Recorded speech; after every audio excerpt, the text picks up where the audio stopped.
La Chine, deuxième puissance mondiale, véritable usine du monde, et la Russie, détentrice de 20% des stocks mondiaux de ressources naturelles comme l'or, le pétrole, le gaz naturel, le charbon ou l'uranium. Le président chinois Xi Jinping et le président russe Vladimir Poutine sont arrivés à Samarcande pour l'OCS, sommet de l'Organisation de coopération de Shanghai. La rencontre entre les deux chefs d'État est la plus attendue de ces 2 jours de sommet, organisée dans la ville bleue, étape clé de la route de la soie. Vladimir Poutine a dénoncé les efforts visant à créer un monde unipolaire et la Chine affirme être prête à jouer son rôle de grande puissance avec la Russie.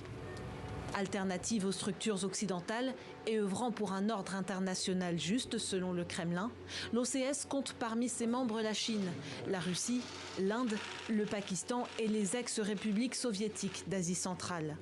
Adhérente depuis l'année dernière, l'Iran annonce vouloir finaliser le processus ce week-end. Créée en 2001, l'organisation se présente comme un outil de coopération politique, économique et sécuritaire. Le conflit en Ukraine et la situation de Taïwan devraient être au cœur des discussions. Sous le coup de sanctions occidentales, Vladimir Poutine entend montrer que la Russie n'est pas isolée. Car ces derniers mois, Pékin a plusieurs fois exprimé son appui à Moscou. La Chine avait d'ailleurs pris part à des manœuvres militaires conjointes en Russie et accepté de régler ses contrats gaziers en roubles. Tandis que le Kremlin avait qualifié de provocation la visite à Taïwan en août de la présidente de la Chambre américaine des représentants, Nancy Pelosi.